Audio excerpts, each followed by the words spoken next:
Yo soy Ángel Soto y esto es Tinta y Voz, un podcast sobre libros y la gente que los hace posibles. Muchas gracias por acompañarme. Tinta y Voz. Los rastros de la literatura son incorpóreos. Fuera de la página, están condenados a existir únicamente en el pensamiento de quien lee. Por eso Paulette Jongitud admira las artes plásticas. Su tridimensionalidad, su capacidad de ser vistas y manipuladas le provocan un asombro que no encuentra en otra forma de la creación. En su novela El mundo desplazado, Jongitud construye un entorno donde lo real cohabita con lo irreal, donde lo tangible no es necesariamente cierto y lo efímero tiene la facultad de horadar la memoria. La trama de El mundo desplazado sigue a 4 mujeres que atraviesan, cada una a su manera, los márgenes de la cordura, la creación y el duelo. Miranda es escultora y encuentra en sus obras, estas pesadas máquinas hechas de rotores y cables, un refugio frente al caos de su entorno. Sus máquinas son como un ancla, un intento desesperado de fijar algo en una realidad que parece fluir sin forma. Luego está Inés, cuyos grafitis son un acto de supervivencia y de resistencia. Con sus pintas, Inés construye un mapa de su propia identidad, quizás a la manera de las culturas ancestrales que dejaban marcas sobre piedras o sobre la arcilla en un intento de dialogar con la eternidad. En el extremo opuesto de esta lucha por lo tangible está Simeona, una performer que rechaza la obsesión contemporánea de documentar, de archivar. Ella abraza lo efímero y se niega a que su obra sea registrada. Pero tal vez sea Agustina, con su disociación y su lucha por mantener la maternidad a flote, quien deja la impresión más duradera. La maternidad, por cierto, es en esta novela un campo de batalla donde se enfrentan el ser y el deber ser. La novela delinea los contornos de estas 4 vidas, pero cuestiona también aquello que permanece y aquello que inevitablemente se desvanece. Antes de dejarles con la conversación, les recuerdo que Tinta y Voz también está disponible en cualquier plataforma de podcast y existe una versión en newsletter en Substack al que se pueden suscribir si entran a tintayvoz.substack.com. Si disfrutan de este episodio, por favor consideren suscribirse a la newsletter para recibir más contenido exclusivo, más entrevistas, reseñas, recomendaciones literarias, noticias sobre el mundo de los libros. Pueden encontrar el enlace en la descripción del episodio. Mientras, aquí está la charla.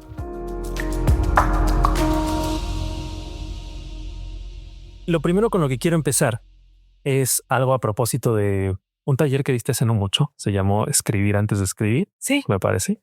Y quiero aprovechar ese pretexto para preguntarte, en general en tu narrativa, pero en particular en este libro, ¿pasa siempre a través de ese proceso de la escritura previa a la escritura?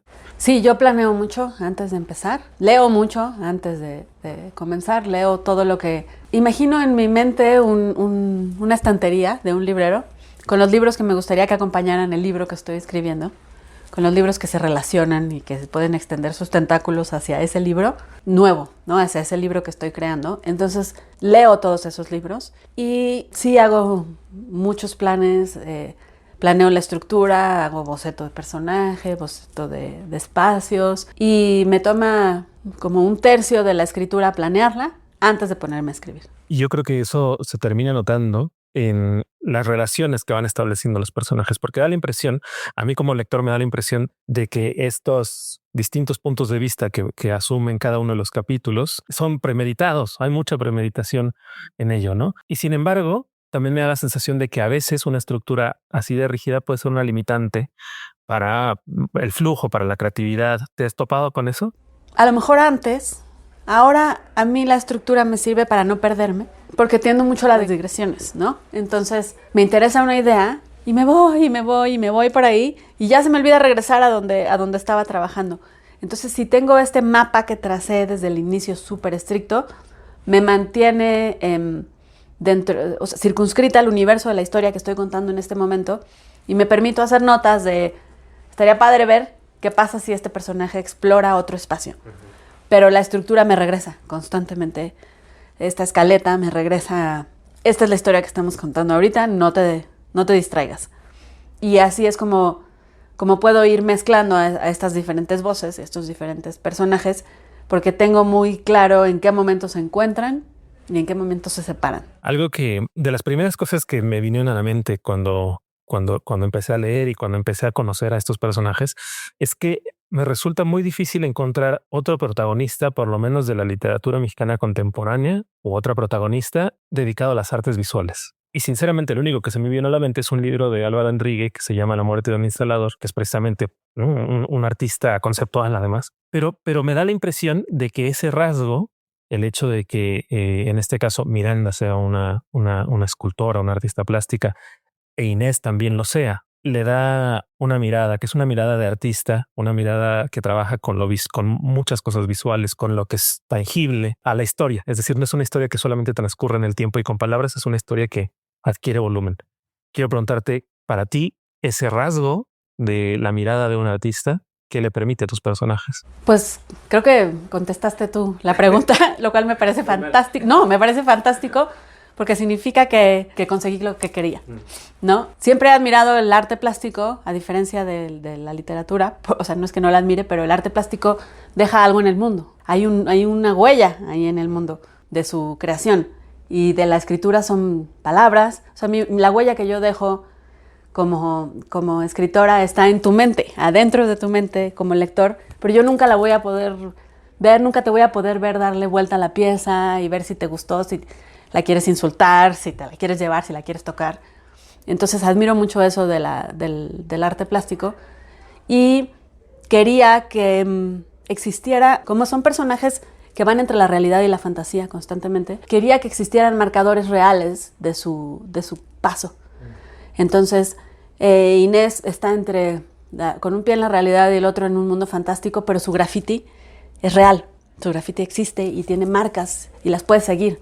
Y lo mismo Miranda, la máquina está ahí, está sólida, se puede tocar, se puede escupir, se puede comer un gato. Son marcadores de la realidad. No viven solamente, como dices, en este mundo de palabras. Me haces pensar ahora, hay un cuento de Alfonso Reyes que se llama La Cena, en el que después de una cena fantástica, maravillosa, el personaje vuelve y no sabe si vivió esa cena o no, pero lo único que trae es una flor que trajo de esa cena, ¿no? Entonces, eso ahonda la sensación de esta ambigüedad entre la fantasía y la realidad, pero hay algo que es tangible. Y algo así más o menos ocurre en este caso, ¿no? Con tus personajes. Lo que busco es que justo como lector te quede la duda de que saliste y tienes la flor. ¿Qué te trajiste al mundo físico? ¿No? ¿Y qué se trajo Inés al mundo físico? Y ahorita que te escucho, en el libro hay un coche abandonado frente a la casa de una de los personajes, que lo tomé de un coche abandonado frente a mi casa, que lleva 30 años abandonado ahí. El mes pasado se lo llevaron y yo dije, se lo chupó el libro. O sea, lo puse en mi libro, estuvo 30 años parado ahí, de verdad, te lo juro, 30 años, y ya no está. El único marcador de la realidad que existía de mi libro se lo chupó, ya no existe. Entonces esas cosas me emocionan, esa mezcla entre lo físico y lo irreal. Estamos hablando de lo tangible y de lo que permanece, pero también hay una especie de defensa de lo que no permanece, ¿no? La tía de Miranda, Simeona, que también es una artista, es una performancera, y ella defiende que no debe haber registro de sus obras porque todo el registro vive solamente en la memoria, así como la referencia que hiciste hace un momento. Y es también es una aproximación muy interesante, es una apuesta artística en el caso de este personaje, pero es una aproximación muy interesante la idea de cómo esos registros sí existen, pero existen en la mente y se van diseminando, así como las piedras que va dejando Inés. Y es un registro que no existe, pero sí existe. Sí, existe en nosotros, ¿no? Y que nos pasa mucho a los lectores, pienso. O sea, yo trato de explicarle a mi hija los libros que ha leído. Y se pasa por mi librero y me dice, ¿cómo? O sea, ¿tú has leído todo esto? Sí. ¿Y dónde está todo eso? Todo eso que has leído tú, ¿dónde lo guardamos? No hay modo de explicarlo. No hay modo físico. Pienso ahora que el hecho de que en el caso de Miranda e Inés sean ambas artistas, les permite un diálogo que no las une sino hasta el final, pero ellas toda la novela están dialogando sin saberlo, no se conocen, no tienen idea, es más, es casi es un enigma, la una para la otra son un enigma, y sin embargo hay un diálogo que establecen a partir de esas piezas, y eso me hace pensar en estos diálogos que quizá hemos ido perdiendo en la época de la hipercomunicación, irónicamente, pero en los silencios, en la importancia de los silencios y los diálogos no verbales que tú sostienes con tus personajes en este libro, por ejemplo. Sí, ese diálogo entre ellas dos a mí me interesaba mucho porque es un diálogo a través de su obra y es la única forma que yo he encontrado de dialogar con artistas que vinieron antes que yo. O sea, yo tengo al centro de ese libro, tengo un diálogo privado que no aparece ahí, pero que tuve yo con Ana Mendieta y su obra. Y Ana Mendieta murió mucho antes de que yo siquiera empezara a pensar en escribir, pero siento que es mi amiga y siento que platicamos. Y veo sus siluetas y digo, híjole, te voy a agarrar esta silueta y la voy a poner aquí. Siento que de algún modo, de verdad la pienso como si fuera mi amiga y como si estuviéramos platicando y como tú dices, no se conocen físicamente, pero están intencionalmente dialogando a través de las piezas. Y creo que eso es algo que hacemos todos los que nos dedicamos a algún tipo de la creación.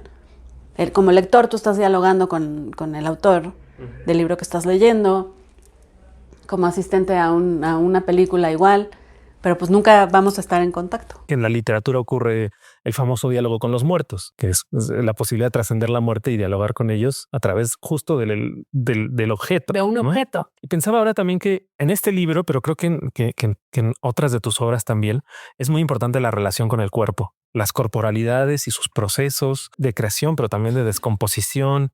Es decir, hay algo ahí que te ha interesado explorar. Cuéntame un poco sobre ello. ¿Qué te interesa? Sí, es una de mis obsesiones. En general me dan miedo los cuerpos, ¿no? En la vida. O sea, me da miedo mi cuerpo, me da miedo el cuerpo de los demás. No soy muy de tocar a las personas. Soy muy de distancias físicas. Pero en la literatura es donde puedo acercarme y oler a las personas y tocarles y verlas, todo lo que no me atrevo a hacer en el afuera. Entonces me interesa mucho esa distancia que mantengo en el mundo real, desaparecerla en el mundo de la literatura y poder acercarme y tocar y ver cómo funcionan, a qué huelen, qué secretan y en qué se pueden transformar, ¿no? O sea, el cuerpo como en una amenaza, pero también como en una alquimia permanente, a ver hacia dónde te lleva. Ya volvemos. ¡Hey! ¿Ya te suscribiste a Tinta y Voz? Es un boletín y también un podcast dedicado a los libros y a la gente que los hace posibles. Puedes suscribirte en tintayvoz.substack.com o escucharlo en tu plataforma favorita. Ahora, sigamos con el episodio. Hablabas de cómo Inés está con un pie en la realidad y un pie en la fantasía, pero eso es algo que vamos descubriendo solo a medida que avanza la novela, porque cuando inicia, incluso las referencias a las máquinas, a su mecánica, a todo eso le dan un sentido muy terrenal, mundano a la historia, ¿no? Las paredes, lo urbano, todo le da un sentido muy realista. Y poco a poco, de repente empiezan a aparecer cosas. De repente hay un perro que habla con un personaje y además es un perro sabio. Y de repente hay unos personajes que parecen siniestros, ¿no? Pero que no terminan de conectarse con los humanos. Ese desplazamiento que finalmente termina siendo lo que da título a la novela, ese desplazamiento es algo que planeas también desde el inicio. Pues en este caso no lo había planeado así. El mundo en el que se desarrolla la novela iba a ser completamente fantástico. O sea, iba a estar en este espacio del horror. Los podridos eran reales, iban a existir, no eran imaginación de nadie, no eran una amenaza. Son una ola que puedes todavía, si te asomas, puedes ver en la ciudad. Y conforme fui avanzando y conversando con Eloísa Nava, que fue mi editora, me fue diciendo, siento que esto está con un paso en la locura, ¿no? O sea, que este mundo está desquiciado en el que estamos. Entonces, ¿qué pasaría si lo enloquecemos? Si de verdad estamos entrando a un mundo enloquecido. Y entonces ahí se me detonó y dije, claro, vamos a no decir que es real y que es imaginario. Vamos a dejar que la lectora e Inés decidan qué es real y qué es imaginario. Eso me hace pensar hay un personaje que está vinculado con otro de tus libros, que es Mo, y al personaje le ocurre lo mismo. Sí, ¿lo pensaste así, como plantar una semilla de ese libro en este libro? ¿Es una casualidad? No, fue intencional porque El mundo desplazado surgió de una provocación que me hizo el editor de Dharma Books, Nicolás. Me dijo, él tiene una colección que se llama Combate a 10, en la que la idea es tomar tu primera novela 10 años después de que la escribiste y reescribirla con todo lo que sabes ahora. Entonces nunca cuajó ese proyecto, o sea, nunca cuajó mi publicación con él, pero le dije, yo me voy a quedar con esta idea, Nicole. O sea, ya, lo siento, me la planteaste y me la voy a robar. Entonces nunca se publicó allá y yo empecé después a platicar con Eloísa aquí y me dijo, vamos a hacerlo, ¿no? Revisítalo ahora con todo lo que sabes de esos personajes, ¿no? Y sobre todo a mí me interesaba revisitar a este personaje de Mo que se transforma ya con las herramientas narrativas o sea, lo escribí Mo a los 30 y ahorita tengo 45. Entonces, como con 15 años de chamba, ¿hacia dónde hubiera ido la historia con esta experiencia? Y entonces apareció ahí. Creo que es lo que hubiera querido escribir desde entonces. Que terminó convirtiéndose en algo más que una reescritura. Ajá, entonces, ¿no? Sí, fue una reinterpretación, o sea, fue como que la secuestré, ¿no? Y la encerré ahí. En ese sentido es una aproximación que viene bastante plástica, ¿no? Es como tomar una escultura y volverla, es como deshacerla, ¿no? O sea, como si fuera una escultura de barro, deshacerla, volver a humedecer el barro y volver a crear algo. Claro, lo vuelves a mojar y se deslava, pero algo queda. Es una aproximación bastante interesante. No, ya me quedé así con esa imagen, ya necesito cambiar la portada. Bueno, que la portada es bastante, ya te cuenta algo, ya te cuenta mucho de lo que te vas a encontrar adentro. Paulette, quiero preguntarte sobre el dolor, porque es una novela donde también hay mucho dolor, pero también el dolor ha estado presente en tus intereses narrativos antes, ¿no? Está en Mo, también está en otros de tus libros. ¿Por qué te sigue interesando explorar el dolor desde la literatura? No sé, fíjate. En este libro Miranda tiene un momento de reflexión en el que dice que ya no quiere hacer escultura porque ya no quiere que le duela la escultura, ¿no? Que esa es una parte mía. Yo ya no quiero que me duela la escritura. Entonces empecé pensando, voy a hacer un libro completamente fantástico de estas máquinas que yo ni conozco, que no conozco a nadie, no me duele nada y no pude. Irremediablemente volví a entrar a temas como la salud mental, los miedos, la crianza en México, ser mujer y ser mexicana. Entonces, no tengo una respuesta, pero sí sé que es uno de mis temas. Les digo a mis compañeros escritores, ya quiero escribir un libro que no me duela a mí, que les duela a los demás, pero que a mí no me duela. Y todavía no me sale. ¿Lo sigues intentando? Lo sigo intentando, sí, a ver si me saldrá. Ahora que dices precisamente sobre la maternidad, en este libro hay muchas maneras de ejercer la maternidad, de maternar, ¿no? Está, por supuesto, la relación entre Simeona y su sobrina y Miranda, la relación de Inés con su propia madre, pero también está de Inés con su hermano, que es más que es una forma de ejercer la maternidad, es una forma de ejercer los cuidados, ¿no? También hay una exploración sobre eso, ¿no? Sobre lo que significa. Y además en el contexto bueno, aquí es la Ciudad de México, pero digamos hablando de México como país. Sí, mira, ahorita hay muchísima literatura de la maternidad y yo estoy completamente a favor de que exista, pero yo quería explorar pues las partes más oscuras, las que no te cuentan, que solo te encuentras cuando eres madre, ¿no? Como la depresión posparto. O como Agustina, que está en un proceso de disociación permanente, aún así tiene que proporcionar cuidados a sus hijos. Entonces, como madre, no puedes ni siquiera disasociarte, no puedes ni siquiera tener un colapso mental. Entonces, ahí es donde me interesaba meter a la figura del autómata, como esta idea de ¿qué pasa cuando las madres nos deprimimos? ¿A dónde nos vamos? Pues no nos vamos a ningún lado, pero somos un robot que está ahí proporcionando cuidados. Y tus hijos dicen, ¿dónde se fue mamá? ¿No? ¿Dónde está? Pues ahí está, nada más que es un robot. No está tu madre. Y Inés está buscándola constantemente, pero la madre está ahí, nada más que es un autómata y no la ve. Entonces me interesaba explorar qué pasa con los niños cuando no pueden ver a una madre que sí está. Cuando la madre no cumple sus expectativas de madre. Pues se tienen que criar entre ellos. Pero no se preguntan quién paga el gas, quién paga la luz, cómo hay comida, todas esas cosas, porque según ellos están solos, ¿no? Los abandonaron. Pero están vivos entonces esto que dices de las redes de cuidados, ¿a quién acudes como niño para que te críe cuando la persona que te está criando no cumple con lo que tú creías que tiene que ser una madre, ¿no? Y se convierte en un robot que solo hace quesadillas? Y precisamente quiero terminar por ahí preguntándote sobre la mirada infantil, porque tienes personajes en todo el espectro de edades, ¿no? Tienes a Miranda, a su tía, que para el presente de la novela, su tía Simeona ya es una mujer mayor, ¿no? Pero tienes también esa mirada infantil, lo cual implica todos esos puntos ciegos que hay en su manera de enfrentarse al mundo. A pesar de que cuando estamos con ella como lectores, claro, creemos que su realidad es la verdad, pero hay un montón de cosas que cuidar al contar la voz infantil, ¿no? Sí, y sobre todo a mí me interesaba no tratar a los niños como seres en formación, sino como seres ya formados, ¿no? Es un ser formado de 10 años, pero no es que le falten cosas, sino ya está, y su visión es esa. Y entonces, si su madre la lleva a una marcha de mujeres desaparecidas, ¿qué se va a quedar? O sea, ¿qué va a entender ella? Va a entender que hay hombres, zombies, que salen en las noches a agarrar mujeres, ¿no? Pero no es una infantilización, es una fantasía, es la forma en la que ella se está explicando el mundo. Entonces, el personaje de Inés es de los que más me ha costado trabajo.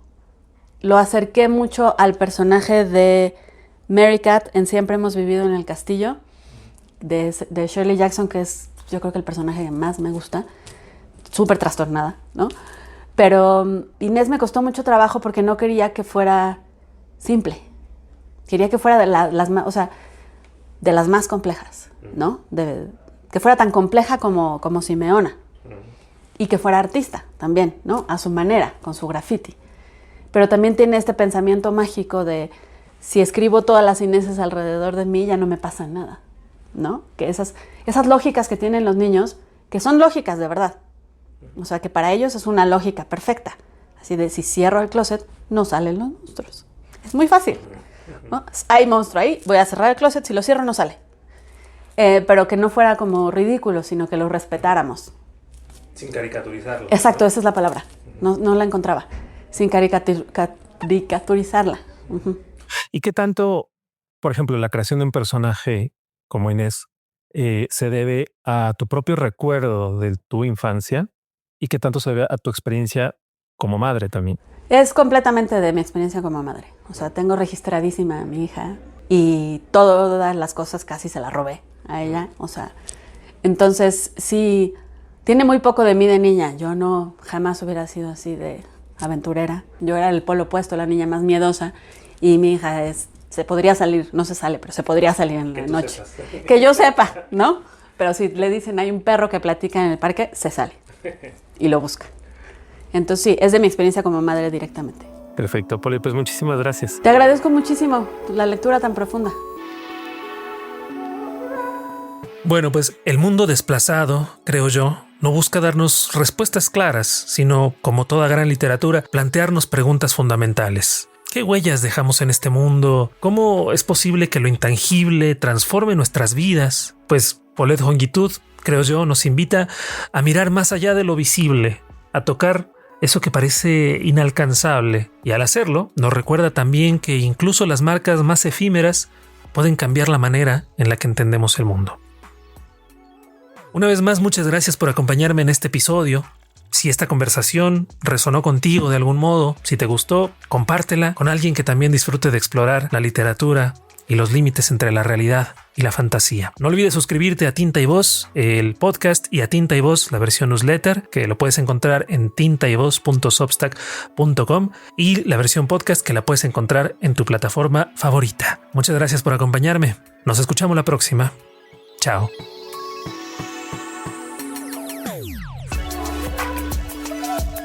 Tinta y Voz, un podcast escrito, producido y narrado por Ángel Soto desde la Ciudad de México. Nos escuchamos la próxima.